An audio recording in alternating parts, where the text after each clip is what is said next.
రానున్న ఫిబ్రవరిలో 2025-26 ఆర్థిక సంవత్సరానికి కేంద్రం తన బడ్జెట్ను పార్లమెంట్లో ప్రవేశపెట్టనుంది. కేంద్ర బడ్జెట్పై తెలంగాణ రాష్ట్ర ప్రభుత్వం చాలా అంచనాలు పెట్టుకుంది. కేంద్ర బడ్జెట్ ప్రతిపాదనల్లో రాష్ట్రానికి 1,63,000 కోట్ల నిధులు కేటాయించాలని తెలంగాణ ప్రభుత్వం కేంద్రాన్ని కోరుతోంది. కేంద్ర బడ్జెట్పై రాష్ట్ర ప్రభుత్వం భారీ ఆశలు పెట్టుకుంది. గతంలో బడ్జెట్ కేటాయింపుల విషయంలో తెలంగాణకు కేంద్రం తీవ్ర అన్యాయం చేసిందని, ఈసారైనా తెలంగాణకు న్యాయం జరగాలని పట్టుబడుతోంది.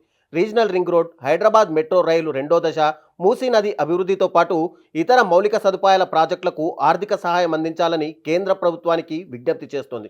ఈ మేరకు ముఖ్యమంత్రి రేవంత్ రెడ్డి, ఆర్థిక మంత్రి బట్టి విక్రమార్క, సంబంధిత శాఖల మంత్రులు ఈ అంశాలపై కేంద్ర మంత్రులకు ఇప్పటికే ప్రతిపాదనలు సమర్పించారు. హైదరాబాద్కు రీజనల్ రింగ్ రోడ్, పరిశ్రమల వృద్ధి, లాజిస్టిక్స్ హబ్, ఫార్మాసిటీ ప్రాధాన్య అంశాలుగా రాష్ట్ర ప్రభుత్వం ఎంచుకుంటోంది. ఇందుకోసం కేంద్రం నుంచి 34,367 కోట్ల సాయం కోరింది. భూసేకరణ మొదలుపెట్టినప్పటికీ కేంద్రం నుంచి అవసరమైన అనుమతుల కోసం ఎదురు చూస్తోంది. హైదరాబాద్ మెట్రో రైలు విస్తరణ రెండో దశ 76.4 కిలోమీటర్ల పరిధిని కవర్ చేయనుంది. కేంద్రం రాష్ట్ర నిధులతో దీనిని నిర్మించాలనే ప్రతిపాదన ఉండగా, ఇందుకు కేంద్ర వాటాగా 24,269 కోట్లు ఇవ్వాలని రాష్ట్ర ప్రభుత్వం విజ్ఞప్తి చేసింది. తెలంగాణ నుంచి మూసీ నది పునరుజ్జీవన ప్రాజెక్టు మరో ముఖ్యమైన ప్రతిపాదనగా ఉంది. ఈ ప్రాజెక్టు కోసం మూసీ సమీపంలోని 220 ఎకరాల రక్షణ శాఖకు చెందిన భూమిని ఇవ్వాలని రాష్ట్ర సర్కారు కోరింది. ఈ ప్రాజెక్టుకు 14,100 కోట్ల నిధులు అవసరమవుతాయని సహకరించాలని విజ్ఞప్తి చేసింది. కేంద్రం నుంచి పెండింగ్లో ఉన్న 1,800 కోట్ల గ్రాంట్ను విడుదల చేయాలని కోరింది.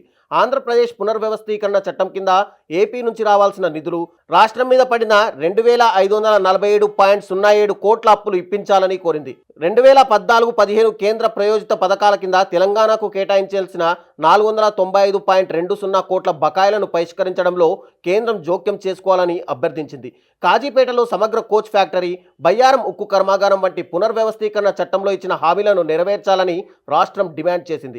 రైల్వే కనెక్టివిటీకి మరింత మెరుగుపరచాలని కోరుతూ వరంగల్ జిల్లా మామునూరు, ఖమ్మం జిల్లా పాల్వంచ, పెద్దపల్లి జిల్లా అంతర్గావ్, ఆదిలాబాద్లోనూ కొత్త విమానాశ్రయాల ఏర్పాటు కోసం అనుమతులు ఇవ్వాలని ప్రతిపాదనలు సమర్పించింది.